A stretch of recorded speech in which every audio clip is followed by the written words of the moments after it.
Sasa leo tunakutana na nyinyi mara pili. Hii ni baada ya wizara kutoa hiyo orodha wanaoita walionufaika na mkopo.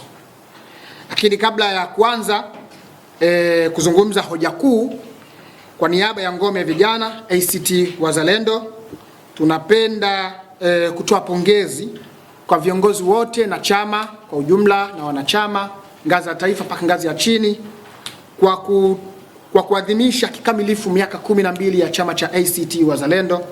Kama mnavyofahamu, chama chetu kimefikia miaka 12 na tarehe 5 Mei 2026 tumeazimisha tumeazimisha sehemu mbalimbali mikoani huko majimboni.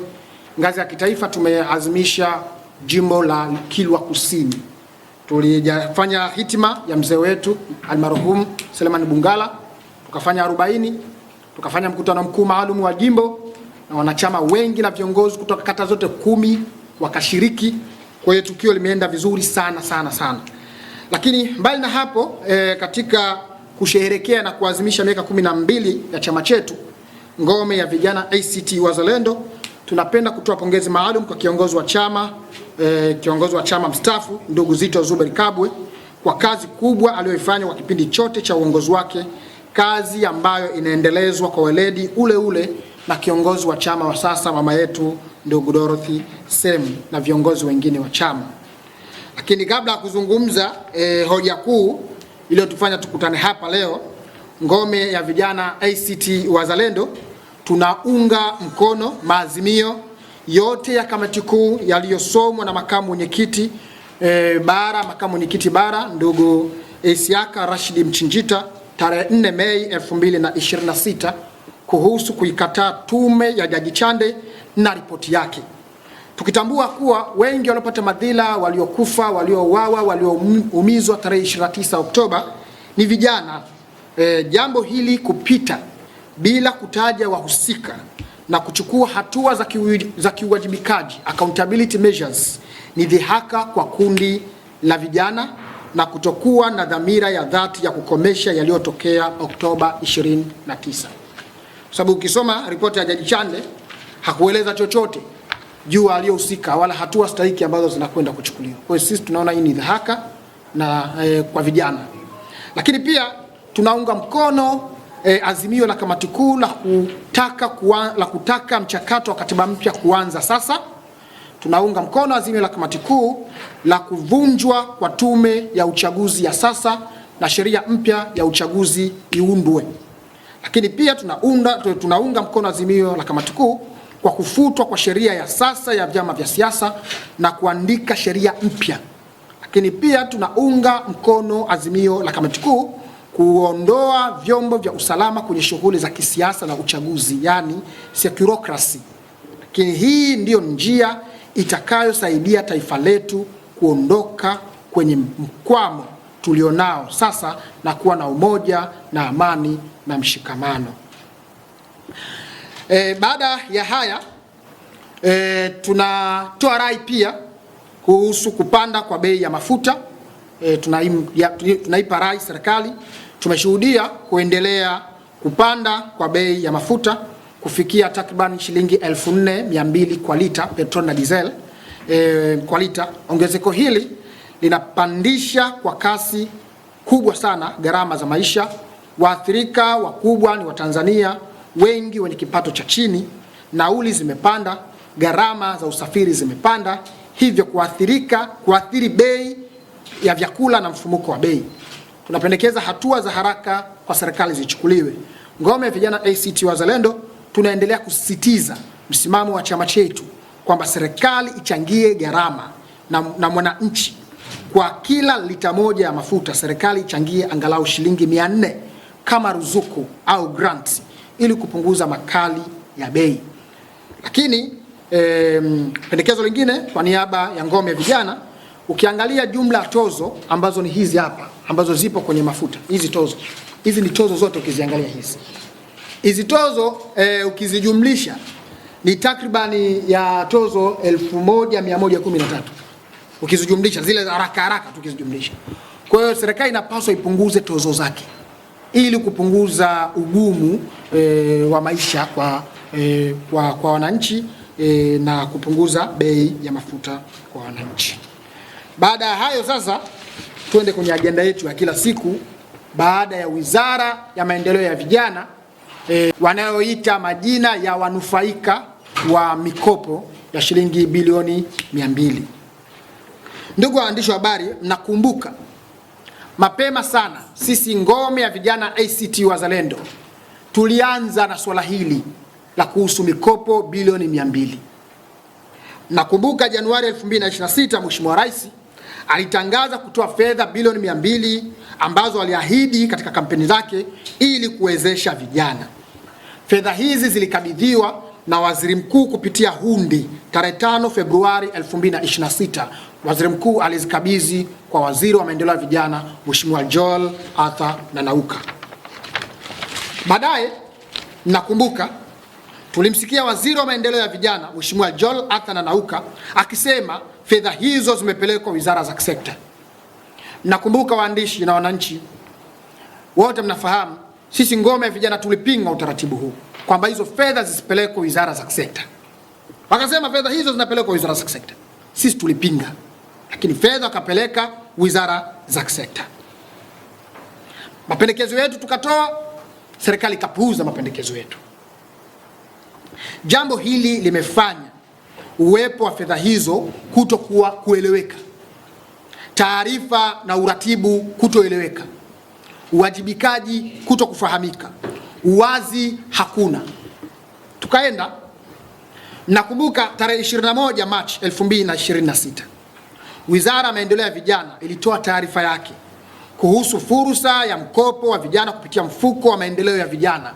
Katika zile bilioni 200, Wizara ya Maendeleo ya Vijana ikasema na sisi tunakopesha vijana. Kwa hizo wizara za sekta wanakopesha na Wizara ya Maendeleo ya Vijana ikasema na sisi tunakopesha. Wakatoa taarifa yao wakitaka vijana waje kukopa. Nakumbuka taarifa aliyoitoa ilikuwa ni masharti magumu sana. Na mnafahamu taarifa yao ilitoa hii hapa. Ilikuwa na masharti magumu sana. Nakumbuka ngome ya vijana ACT Wazalendo tulisimama tukapinga masharti hayo, tukapinga utaratibu huo, lakini mapendekezo yetu hayakuheshimiwa, yalipuuzwa. Wizara ikaika muda wa kuomba mkopo kuanzia tarehe 21 Machi 2026 mpaka tarehe 3 Aprili 2026. Yaani siku 12 tu vijana wakaombe. Ngome ya vijana ACT Wazalendo tulipinga wizara. Tukaiambia muda waliotoa ni mchache ukilinganisha na idadi ya watu ya vijana, ukilinganisha na mahitaji ya vijana, ukilinganisha na mchakato wa vijana kutafuta hizo leseni na nini na nini. Tulipinga. Wizara haikutusikia. Wizara ilitupuuza. Ngome ya vijana ACT Wazalendo tulihamasisha vijana waombe hiyo mikopo ili kujua dhamira ya dhati ya serikali katika hili. Na katika hili sisi viongozi taifa na viongozi wetu katika maeneo mbalimbali, majimbo na mikoa, tuliwahamasisha waombe. Wanachama wetu tuliwahamasisha waombe. Vijana tulihamasisha waombe, na vijana wengine nikiongoza na mimi niliomba huo mkopo. Na fomu yangu hii hapa. Nalionyesha kipindi kile. Niliomba mkopo. Niliomba kwa dhamira kutaka kuingia kwenye mfumo, kujua mchakato wa utolewaji wa mikopo. Kujua mchakato wa uombaji hiyo mikopo, mchakato wa utolewaji hiyo mikopo, ili nikija kuzungumza kwenu nizungumze kitu ambacho kina uhalisia, ambacho nakifahamu na ambacho nimekishuhudia. Tukatuma maombi, mwisho ilikuwa tarehe 3 Aprili. Tukasubiri, wizara ikaja ikasema vijana walioomba mkopo mpaka tarehe 3 Aprili, kwa mujibu wa taarifa aliyoitoa Waziri Nanauka kwenye bajeti yake bungeni akiwa anawasilisha, alisema ni vijana 30,384, ambao sisi pia tuliona ni vijana wachache sana kulingana na wingi wa vijana wenye uhitaji, lakini tukasema sawa, tusubiri. Nakumbuka kwamba tarehe 28 Aprili 2026 wizara ikaja kutangaza majina. Na ukumbuke wizara inakuja kutangaza majina, sisi ngome ya vijana tumeomba ili kujua mchakato, changamoto na uhalisia wa utolewaji wa hiyo mikopo. Wizara ikatoa taarifa yake, ikatoa orodha ya wanaoitwa wanufaika wa mikopo. Ilitoa orodha hii hapa. Tarehe 28 Aprili 2026, Wizara ya Maendeleo ya Vijana ilitangaza matokeo ya maombi ya mkopo kwa kutoa orodha ya waliopata mkopo kupitia mfuko wa maendeleo ya vijana.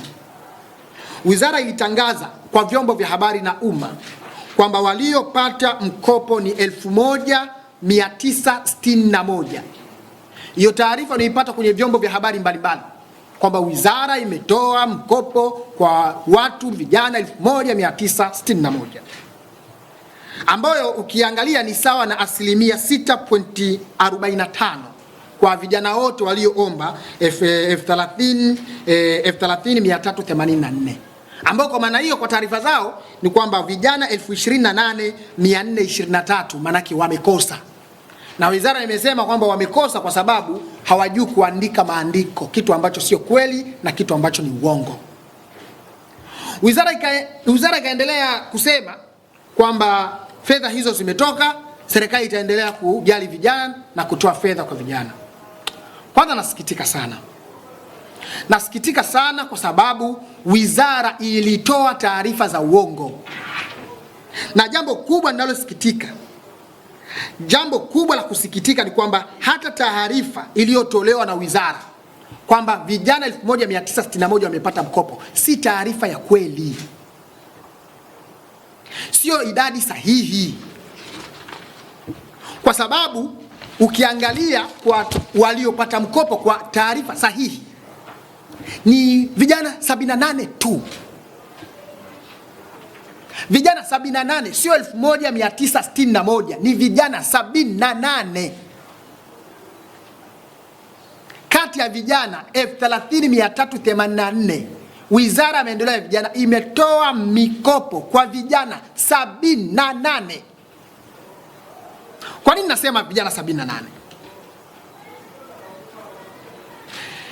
Katika orodha hii orodha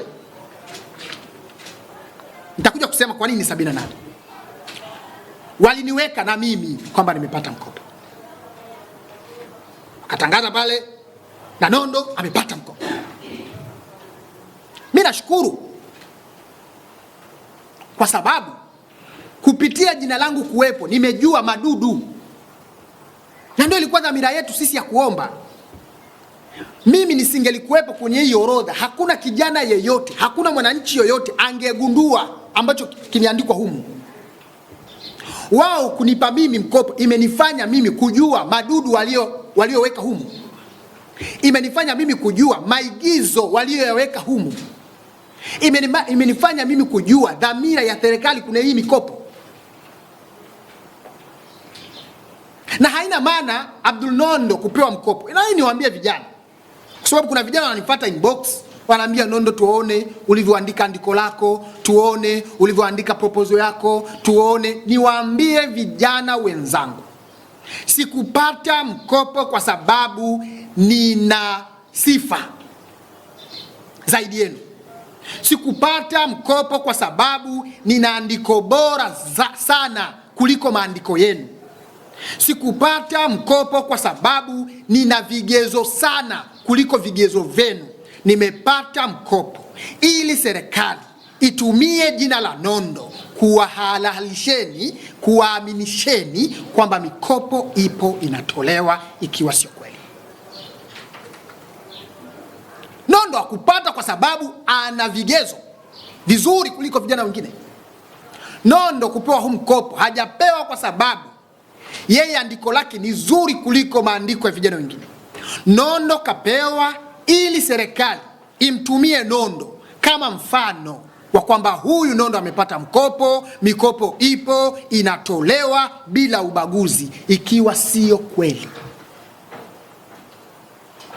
Na ndio maana tunaendelea kupambana. Watu walidhania eti Nondo kuwepo kwenye orodha ya kupata kwamba ningekaa kimya. Sikai kimya, sikai. Na hapa wameandika, ukisoma hapa wamesema orodha ya awamu ya kwanza iliyowasilishwa benki CRDB. Maki waliotoa hii ni orodha ya awamu ya kwanza ambayo imewasilishwa CRDB baada ya uhakiki kukamilika, wanufaika wote watakao kuwa na sifa na kupitishwa watapatiwa mafunzo ya siku 3. Kwa hiyo hata hivyo bado naweza nikachujwa huko CRDB.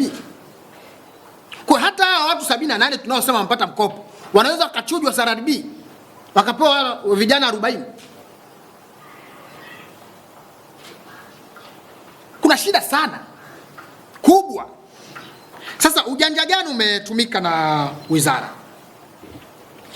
Ukiangalia hii fomu na ukiangalia kwa watu ambao wamepewa hizi karatasi, unaangalia hapa kuna mkoa, kuna jina la mnufaika, alafu hapa kuna idadi ya wanufaika, kuna namba zimeongezwa hapa katikati. Hizo namba wanaziita ni idadi ya wanufaika. Sasa ukija kwenye jina langu mimi Abdul Nondo, ambao ni mnufaika, kwa sababu mimi nimeandika, sio kikundi, nimeandika mwenyewe, kwa sababu katika vigezo naruhusiwa kuandika mwenyewe ama kikundi. Mimi nimeandika mwenyewe kwamba naomba bwana, mimi nafanya biashara ya viazi mviringo, naomba kiasi cha fedha cha shilingi milioni 50. Nimeandika mwenyewe.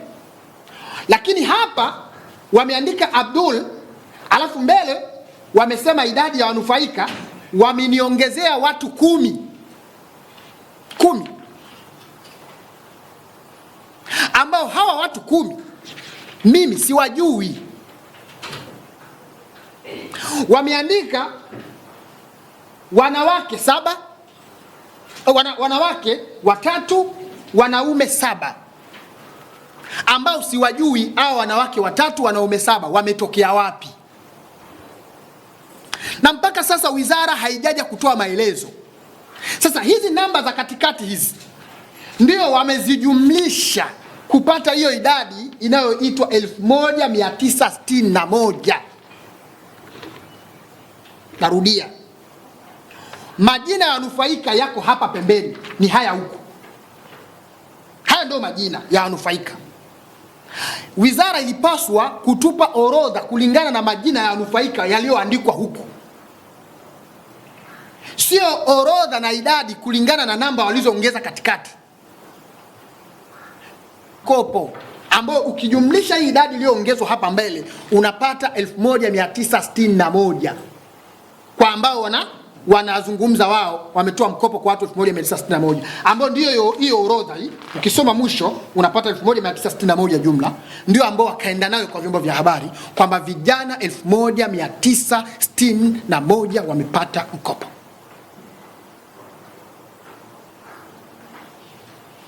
Kwa hiyo wametumia neno wanufaika mara 2 ili kuchanganya watu.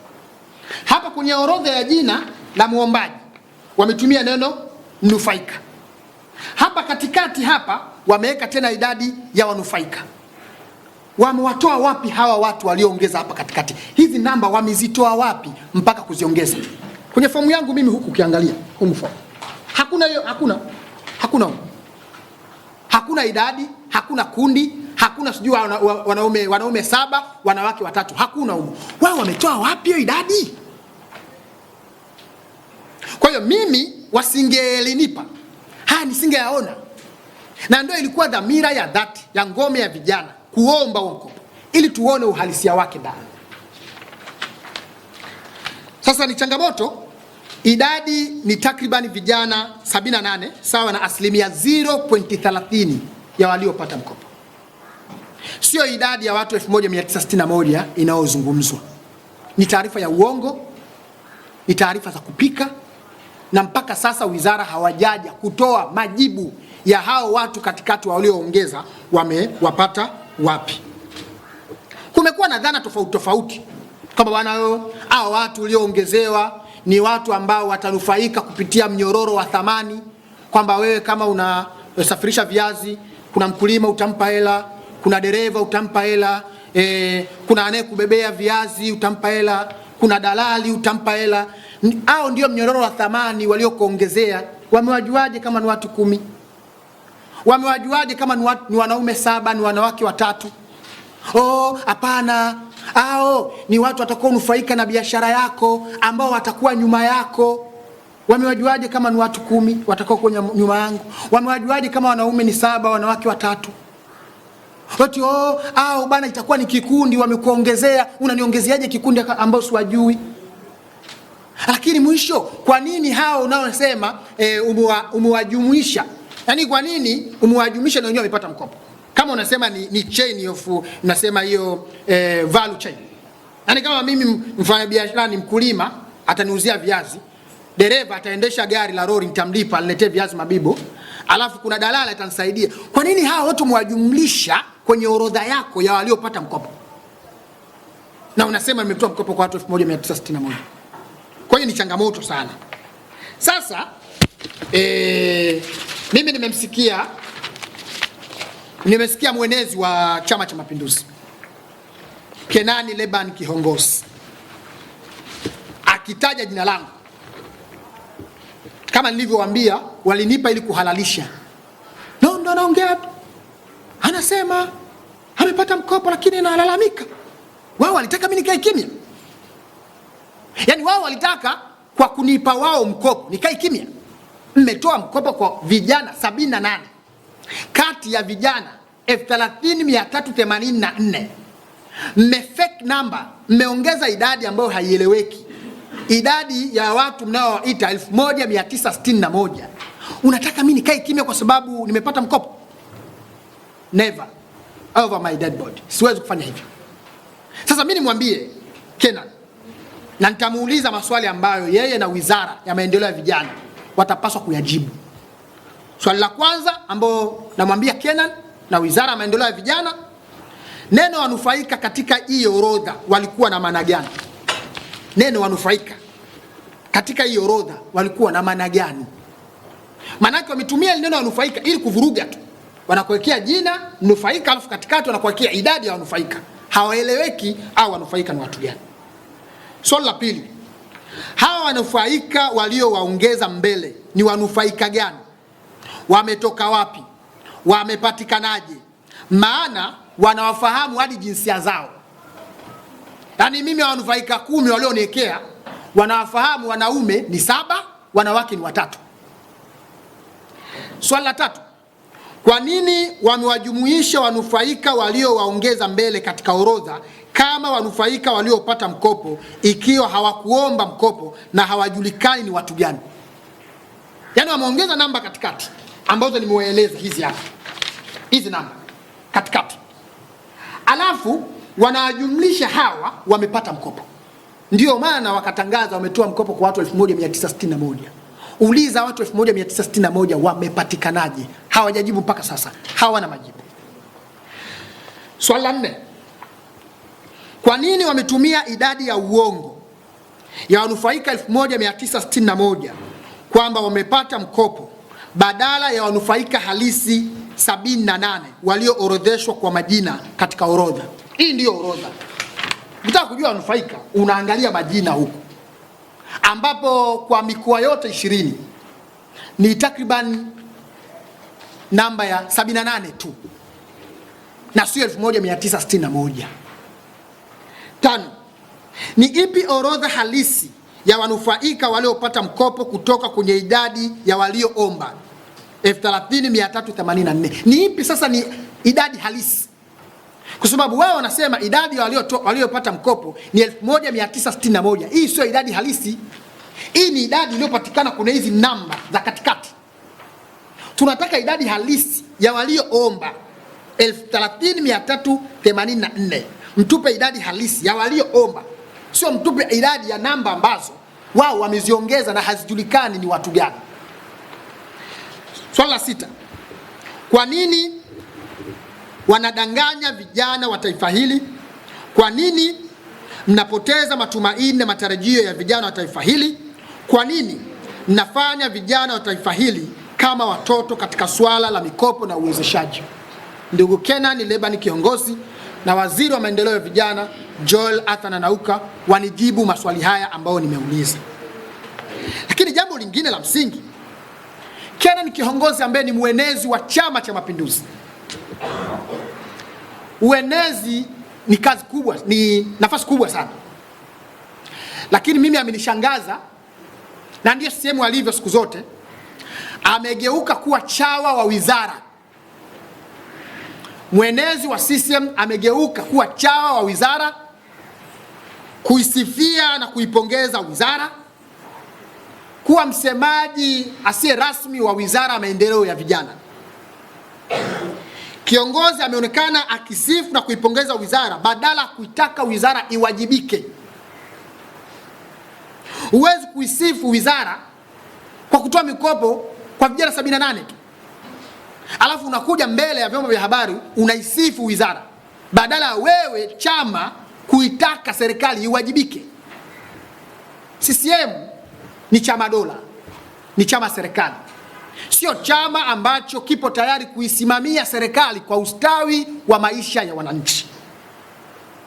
Kimekuwa ni chama cha kusifu na kuipongeza serikali, viongozi wa serikali, idara zake, watendaji wake, asubuhi, mchana, jioni, badala kutaka watendaji wa serikali na serikali kuwajibika. Ni aibu kubwa sana kwa chama kinachoitwa chama tawala. Mwenezi wa chama tawala CCM ndugu Kenan Kihongosi haoni haya wala aibu kutoka hadharani kusifu na kupongeza wizara ya vijana kwa kutoa mikopo kwa vijana 78 sawa na asilimia 0.30 ya vijana wote 30,384 walioomba. Hoja sio nondo amepata. Hoja, mmetoa mikopo kwa vijana gani? Vijana wangapi? Ndiyo hoja.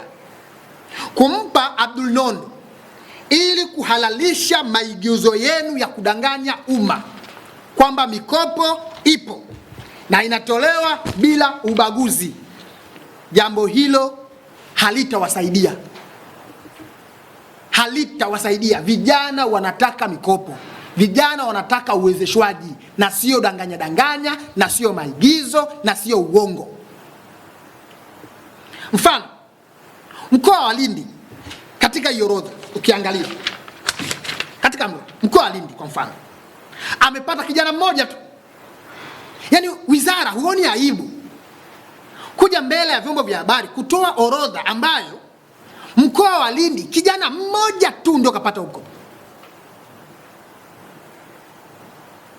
Kigoma ni kikundi kimoja tu ndio kimepata mkopo. Simiyu kijana mmoja tu ndio kapata mkopo. Morogoro kijana mmoja tu ndio kapata mkopo. Iringa vikundi viwili tu ndio vimepata mkopo. Manyara kikundi kimoja tu ndio kimepata mkopo. Mbeya kikundi kimoja na kijana mmoja ndio amepata mkopo. Dar es Salaam mji wa biashara, vijana 13 na vikundi 4. Unataka Nondo asiseme eti kwa sababu umempa mkopo? Unataka vijana tusilalamiki kwa hiyo orodha ya maigizo na danganya toto mnaotuletea? Naiambia serikali kuficha uhalisia huu na kufanya maigizo na propaganda haitawasaidia.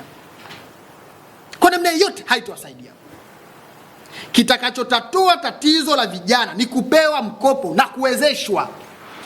Acheni na propaganda yenu ya Nondo kapata, haiwasaidii. Maigizo yenu hayatawasaidia. Mwenezi wa chama tawala ndugu Kenan Kihongosi haoni haya wala aibu kutoka hadharani na kuipongeza wizara ya maendeleo ya vijana, wizara ambayo imepika taarifa za uongo kwamba imetoa mikopo kwa vijana 1961 ikiwa sio kweli, ikiwa ni uongo. Vijana waliopewa kwa namba ni 78, hawazidi hata 100. Yeye kama mwenezi wa chama tawala alipaswa kuitaka wizara kuwajibika, kuitaka wizara kujibu hoja. Badala yake amegeuka, amekuwa chawa wa wizara, kusifu wizara na kuipongeza wizara, jambo ambalo limevunja moyo sana vijana wa nchi hii.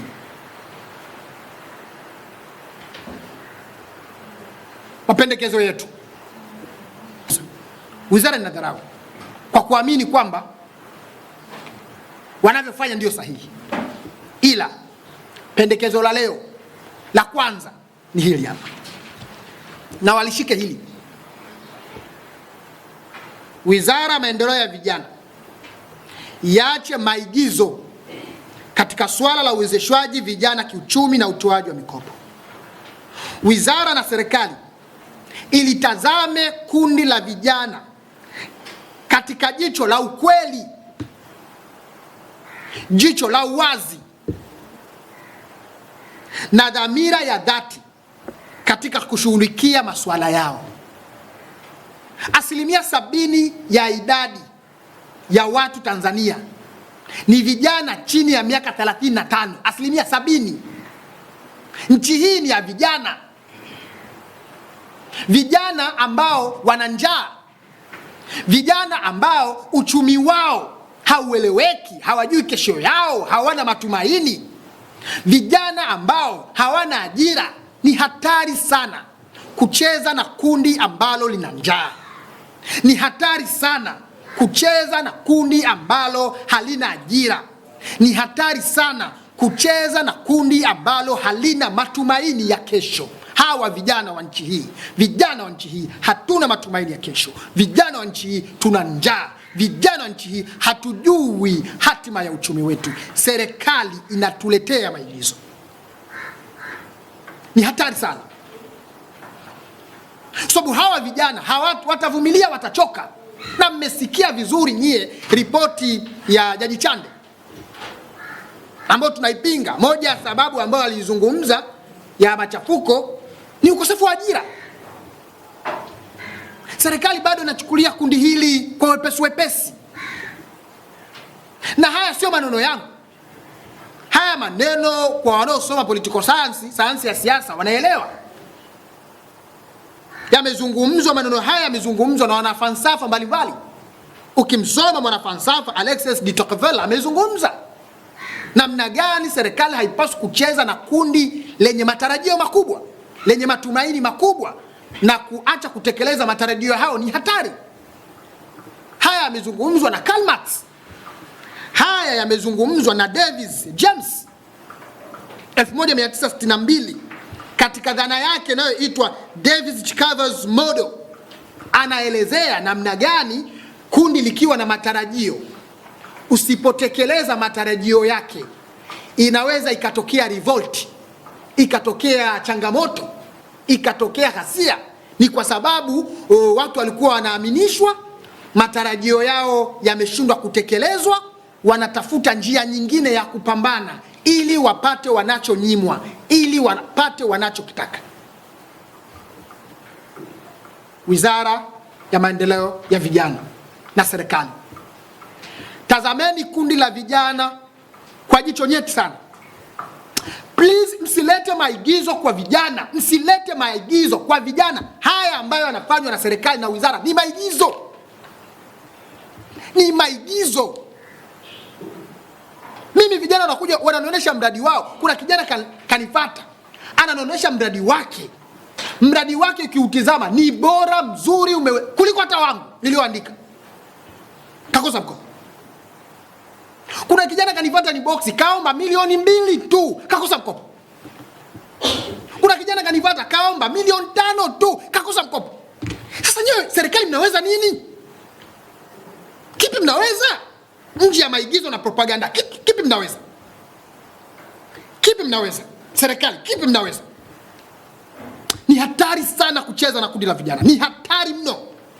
Wizara, Joy, Arthur na Nauka, umeaminiwa kwenye wizara hiyo.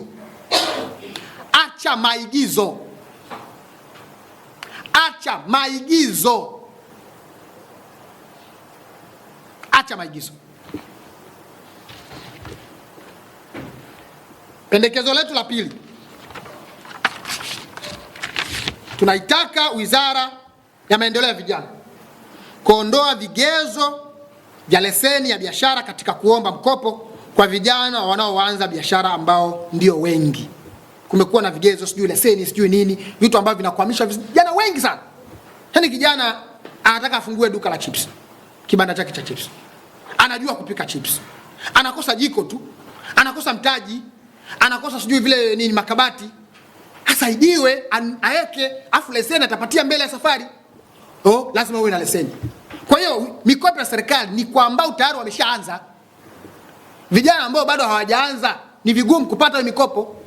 Hata ambao wameshaanza wanakumbana na kadhia namna hii. Watu 78 tu ndio ambao wamepata. Pendekezo la 3. Tunaitaka Wizara ya Maendeleo ya Vijana haraka ifungue dirisha la mikopo awamu ya pili, ili vijana wote ambao hawakupata mkopo waombe na wapewe. Fedha hizi ni kodi za wananchi, pia ni mikopo, italipwa, sio hisani. 4. Tunaitaka Wizara ya Maendeleo ya Vijana itoe na kuainisha sababu halisi za vijana wote waliokosa mkopo. Itaje sababu za kukosa mkopo kwa kila kijana. Kama kuna kasoro, kijana apewe nafasi ya kurekebisha taarifa zake na mchakato uendelee. Haipaswi kuishia kusema wamekosea. Haiwezekani vijana 78 tu ndio ambao wamepatia. Vijana takriban 30,306 kati ya vijana 30,384 eti hawajui kuandika proposal kwamba wamekosea taarifa zao. Sisi sote tumesoma bodi ya mikopo vyuo vikuu. Ukikosea taarifa zako, wanafungua dirisha, mbadilishe taarifa zenu, mrekebishe taarifa zenu, mchakato unaendelea. Wao wanakuja kutoa kisingizio kwamba vijana wamekosa kwa sababu wamekosea taarifa zao. Sasa siwape nafasi warekebishe ili mchakato uendelee. Maana yake hauna dhamira ya kuwapa. Wewe unakaa tu unaangalia makosa, kuviziana kwamba ikionekana kuna kosa na mtoa nje. Tuambie ukweli. Hela zipo ama ni kabobo tu? Ni muhimu sana pia na nyewe kuuliza. Maana namna hii wizara inavyofanya kazi yake, mpaka unajiuliza, hivi hii wizara hii ina hela au inatuletea kabobo tu? Kwa sababu kama ingekuwa, yani haiwezi kufanya mambo ya namna hii, mpaka unajiuliza, kwa nini wizara ina hela kwani? Yaani mpaka waziri anatufanya tuhisi kwamba mzigo hamna. Mimi naamini kabisa fedha ipo, na naamini serikali ina hela, naamini serikali haishindwi kutoa mikopo kwa vijana wote wanaohitaji. Ni kwa sababu tu labda sio kipaumbele kwa serikali. Serikali iache maigizo, ichukulie vijana kundi kwa unyeti wake ili waweze kunufaika. 5. Tunaitaka serikali kurejesha fedha zote bilioni 200 zinazohusu vijana zilizopelekwa kwenye wizara za sekta, zirejeshwe kwenye mfuko wa maendeleo ya vijana ili kutunisha mfuko kwa lengo la kunufaisha vijana wengi zaidi. Mmesikia kuna fedha zimepelekwa wizara za sekta. Mnasikia habari wapi tena? Hakuna. Yaani leo tungepaswa kuelewa hizo wizara za sekta zinatuambia vijana wangapi wamepata, kama ni kilimo wamepata nini, uvuvi wamepata nini, viwanda na biashara wamepata nini. Kimya. Hupati kabisa habari zote kuhusu fedha ambazo zimepelekwa wizara za sekta. Mpaka tuna mashaka na usalama wa hizo fedha. Kama zipo zisije zikaliwa. Sisi tunaamini serikali ina hela, tunaamini fedha zipo, serikali itoe fedha kwa vijana. 6. Tunataka Wizara ya Maendeleo ya Vijana kuweka wazi orodha halisi ya vijana waliopata mkopo kutoka kwenye orodha ya walioomba, na waweke wazi kiasi cha fedha kwa kila aliyokopeshwa ili kusaidia wazi, tathmini na uwajibikaji. Yaani unashangaa wizara inatoaje taarifa namna hii kuhusu mkopo? Mmeamua kutangaza, si mtangaza kila kitu. Mmeamua kutangaza, si mtangaza hadi kiasi cha waliopata, wamepata shilingi ngapi. Mnaficha tu hapa. Mimi niliweka wazi tangu siku ya kwanza. Mimi nimeomba milioni 50. Na wamesema sasa hivi mchakato huko CRDB. Baada ya vigezo vya CRDB ndio tutapitishwa. Tukapatiwe mafunzo ya siku 3 namna ya kutumia hela. Nitaenda. Baada ya hapo nitaangalia mchakato wa marejesho wa hizo fedha, utaratibu wake ukoje. Mimi naenda nao mpaka mwisho hii ngoma. Mpaka kwenye marejesho nitarejesha hizo fedha na nitaangalia zimerejeshwa, fedha zimefika, vijana wanapata au kuna ujanja ambao upo. Taenda nao mpaka mwisho. na nitapambana kuhakikisha vijana wote ambao wamekosa wanapata mkopo, na sitakaa kimya. Asanteni sana waandishi, Mungu awabariki sana. Imenipa kwa nia ya kutaka kuhalalisha na kuaminisha umma kwamba Nondo kapata, jamani, mikopo ipo, inatolewa bila ubaguzi. Na ndio maana mmesikia wananinanga, Mweneza na ninanga, sijui vijana wao CCM wananinanga. Kila nikitoka kichwa nikizungumza, wewe bwana umepata, kaa kimya. Wewe bwana umepata, mikopo ipo, inatolewa bila ubaguzi. Ndio dhamira yao. Haikuwa na dhamira kumpa Nondo ili aendeleze biashara yake. Mimi by the way ni mfanya biashara, yes. Lakini dhamira ya serikali kwenye kunipa mimi sio kwamba walipitia fomu yangu wakasema fomu ya Nondo, yes, Nondo amekizi vigezo, kaambatanisha vizuri, Nondo na yeye kwenye hii orodha ya vijana ambao wanapaswa wapate, na yeye apate. Ila wanasema Nondo yupo, yupo huyu, tumpe na yeye, tumpe, atakaa kimya tu. Tumpe, tutaaminisha umma kwamba mikopo ipo. Tumpe. Nashukuruje hapo sasa. Lakini dhamira yetu sisi ni kwenda nao mpaka mwisho hili jambo. Tumechukua mkopo, wamenipa, tumeambiwa hapa orodha ipo CRDB, sawa. Bado CRDB na chambua kwamba vijana watakao pitishwa CRDB wataitwa. Nataka nishuhudie, niende nayo ngoma mpaka mwisho. Watakaoitwa na CRDB ni wangapi katika wao 78? Kama nitakuwepo sawa, wakiniondoa katikati nitasema, nikiendelea kuwepo nitasema, niende nao mpaka mwisho, mpaka fedha inaingia kwenye akaunti nitasema, jamani, fedha wameingiza mzigo kwa vijana wangapi, waliochujwa ni wangapi CRDB, mpaka kwenye marejesho fedha zinarudi kweli au kuna upigaji nitasema. Kwa dhamira ni kwenda nao hawa mpaka mwisho, na tutaendelea kupambana hivi mpaka hatua ya mwisho, dirisha la pili lifunguliwe, vijana waombe. Na hatutaki maigizo kama haya ambayo tumeyaona. Hatutaki kumpa mkopo. Haina maana kwamba Nondo ndio ana vigezo kushinda walionyimwa. Nieleweke vizuri. Haina maana Nondo ana vigezo bora zaidi kushinda walionyimwa. Nina vigezo vya kupewa kama kijana wa kawaida kabisa. Lakini watu kama mimi wenye vigezo kama vyangu ni wengi sana wamenyimwa. Na watu kama mimi wenye vigezo hata zaidi ya mimi wamenyimwa. Ni hoja yangu. Yaani mimi nina vigezo ndio, lakini kuna watu wana vigezo kama Nondo wamenyimwa. Kuna watu wengine wana vigezo zaidi ya Nondo. Mimi nimeona proposal moja, kijana mmoja amenipa ya kuvua samaki, ya uvuvi wa samaki, yani kufuga samaki. Kaeka mpaka picha. Mimi ningetaka kuweka picha ya marori ya viazi humu ndani, nini kama ushahidi, lakini hakuna. Lakini jana kaeka mpaka picha. Dokumenti yake yuko vizuri sana. Amenyimwa mkopo. So si kwamba sina vigezo navyo, lakini kuna wengine wana vigezo kama mimi wamenyimwa, ambao walipaswa kupewa, na kuna wengine wana vigezo zaidi yangu wamenyimwa, ambao walipaswa kupewa. Hoja yangu inabaki, serikali inafanya maigizo. Serikali ingekuwa inatoa kwa kuangalia vigezo nini, vijana wengi wangepata. Kwa sababu huwezi kusema katika vijana 30,384 umetoa mkopo kwa vijana 78, hata kama kwa orodha yao waliosema vijana 1968 ambao ni orodha ya uongo, bado ni orodha ndogo sana. Ni orodha ndogo sana kwa awamu ya kwanza kuomba. Sasa wamesema ile jambo ni endelevu. Uendelevu ni wa namna gani? Uendelevu unapaswa uende sambamba na orodha ya walioomba. Yaani wameomba watu 30,000. Unatoa mkopo kwa watu 100. Alafu unasema kwamba ni endelevu. Kesho unatangaza tena. Hawa 30,000 waliokosa kesho wataomba tena. Utapata watu walioomba 40,000. Utatoa mkopo kwa watu 200. Unasema ni endelevu. Like serious? Hao ni kuchezea na akili. Orodha ya awamu ya kwanza iendane na namba ya walioomba.